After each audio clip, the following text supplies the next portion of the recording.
Hello दोस्तों, welcome back to my YouTube channel. दोस्तों, class 10 की सिविक्स के अंदर आप सभी का स्वागत है। इस वीडियो में हम लोग पढ़ने वाले हैं पावर शेयरिंग चैप्टर के मल्टीपल चॉइस क्वेश्चन।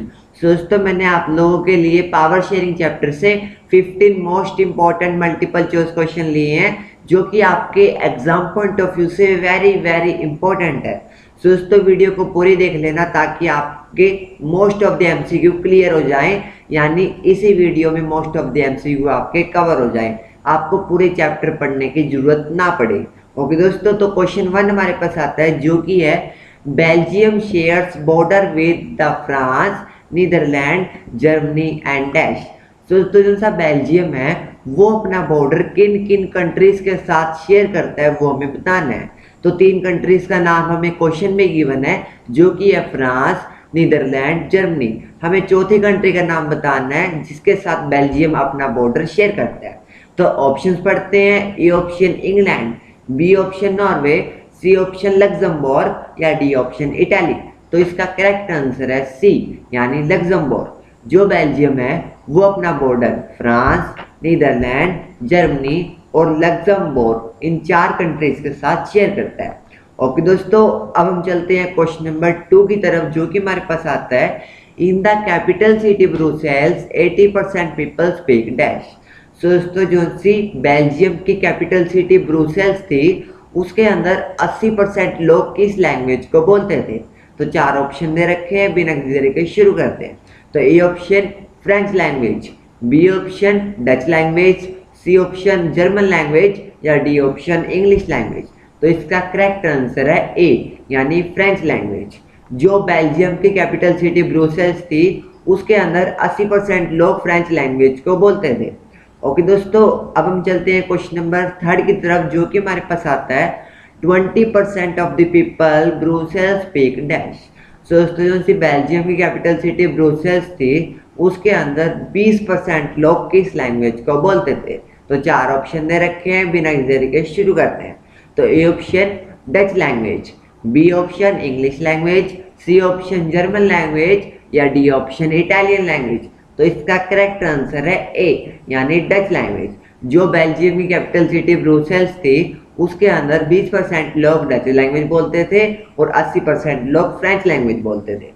ओके दोस्तों, अब हम चलते हैं क्वेश्चन नंबर 4 की तरफ, जो कि हमारे पास आता है Brussels presented a special problem, what was it.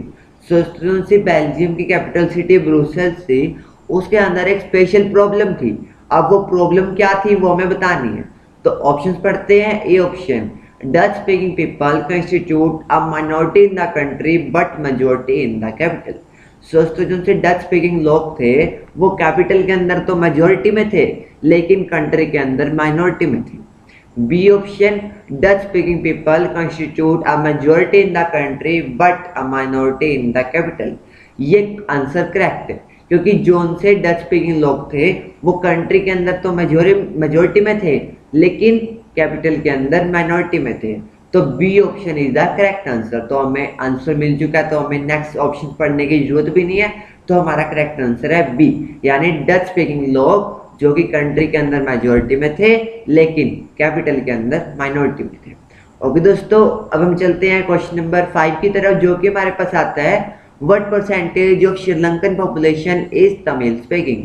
Sri Lanka की टोटल पॉपुलेशन है उसमें से कितने % लोग तमिल लैंग्वेज को बोलते हैं वो हमें बताना है। तो 4 ऑप्शन दे रखे हैं, बिना देरी के शुरू करते हैं।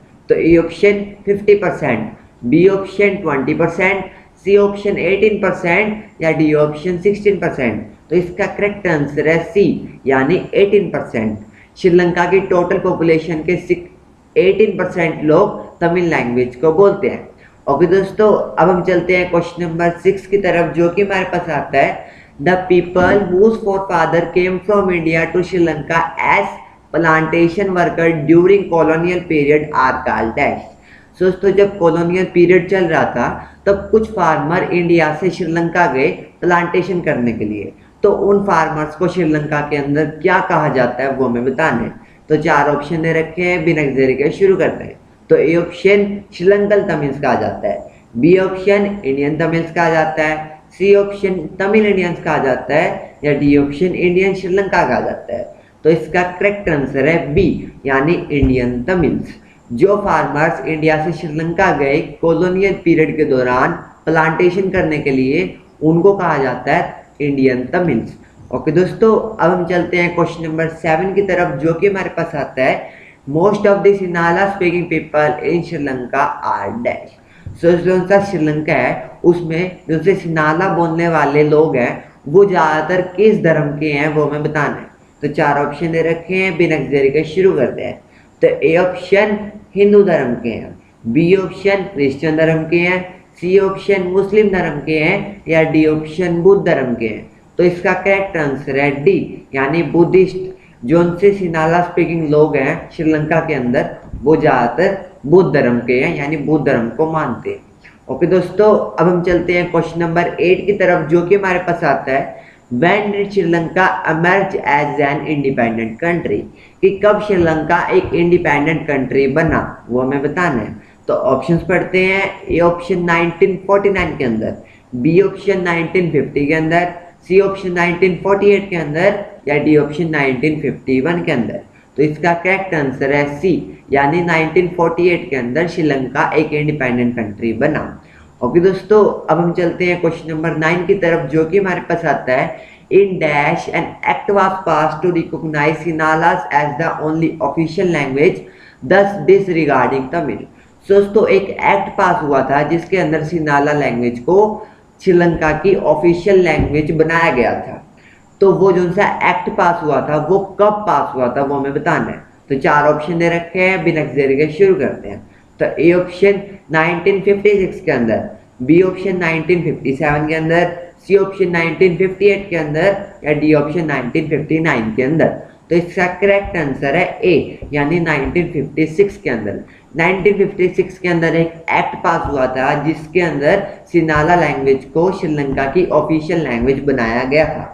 ओके दोस्तों, अब हम चलते हैं क्वेश्चन नंबर 10 की तरफ, जो कि हमारे पास आता है By the 1980 several political organization were formed demanding dash। दोस्तों जब 1980 आया तो बहुत सारी ऑर्गेनाइजेशन बनी और वो मिलके एक चीज की डिमांड करने लगी। अब वो चीज बतानी है हमें, क्या चीज की डिमांड वो कर रही थी। तो 4 ऑप्शन दे रखे हैं, बिना देरी के शुरू करते हैं। तो ए ऑप्शन सर्टेन राइट्स की डिमांड कर रही थी, B option independent Tamil Eelam state, यानी तमिल लोगों के लिए एक जिस स्टेट के अंदर सिर्फ तमिल लोग रह सके ऐसी स्टेट की डिमांड कर रही थी, सी ऑप्शन सॉर्वन स्टेट, या D option priority in jobs for Tamil, यानी तमिल लोगों को भी जॉब्स मिल सके, इनकी वो डिमांड कर रही थी। तो इसका करेक्ट आंसर है बी, यानी इंडिपेंडेंट तमिल एलम स्टेट। एक ऐसी स्टेट जिसके अंदर सिर्फ तमिल लोग ही रहे, ऐसी स्टेट की बहुत सारी ऑर्गेनाइजेशन 1980 के अंदर डिमांड कर रही थी। ओके दोस्तों, अब हम चलते हैं क्वेश्चन नंबर 11 की तरफ, जो कि हमारे पास आता है when did the civil war of Sri Lanka end. दोस्तों जो श्रीलंका के अंदर सिविल वॉर चल रही थी वो कब खत्म हुई। तो ऑप्शंस पढ़ते हैं। ए ऑप्शन 2010 के अंदर, बी ऑप्शन 2009 के अंदर, सी ऑप्शन 2005 के अंदर, या डी ऑप्शन 2011 के अंदर। तो इसका करेक्ट आंसर है बी, यानी 2009 के अंदर। जो सिविल वॉर श्रीलंका के अंदर चल रही थी वो 2009 के अंदर एंड हुई, खत्म हुई। अब हम चलते हैं क्वेश्चन नंबर 12 की तरफ, जो कि हमारे पास आता है how many times was the constitution of Belgium amended between 1970 and 1993। कि कितनी बार बेल्जियम का कॉन्स्टिट्यूशन चेंज हुआ यानी अमेंड हुआ 1970 से लेके 1993 तक। तो 4 ऑप्शन दे रखे हैं, बिना देरी के शुरू करते हैं। तो A option 3 times, B option 2 times, C option 4 times, या डी ऑप्शन 1। तो इसका करेक्ट आंसर है सी, यानी 4 टाइम्स। 1970 से लेके 1993 तक 4 टाइम बेल्जियम का कॉन्स्टिट्यूशन चेंज हुआ यानी अमेंड हुआ।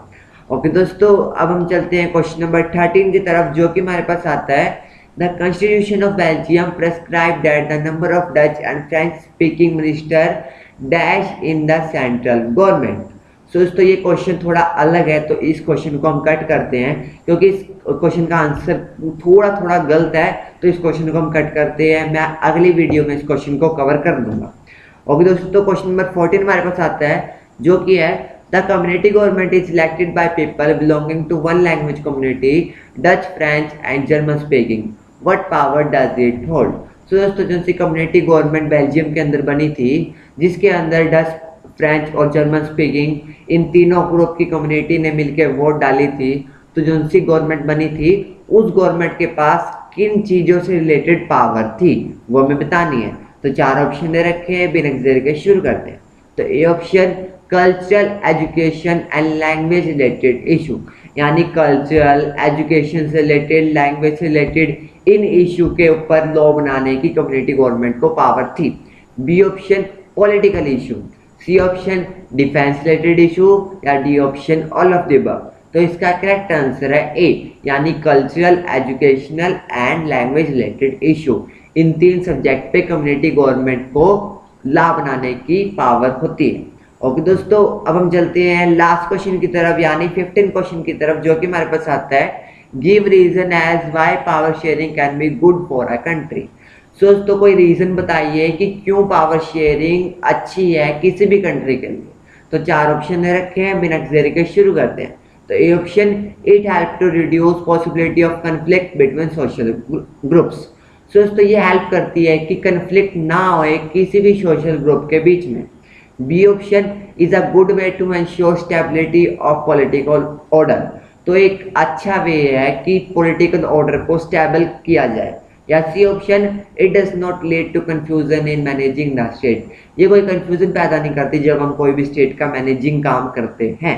या D option both A and B, तो इसका करेक्ट आंसर है बोथ ए एंड बी, यानी ए भी ठीक है और बी भी ठीक है, तो दोनों ही करेक्ट है। तो इसका करेक्ट आंसर हो गया डी।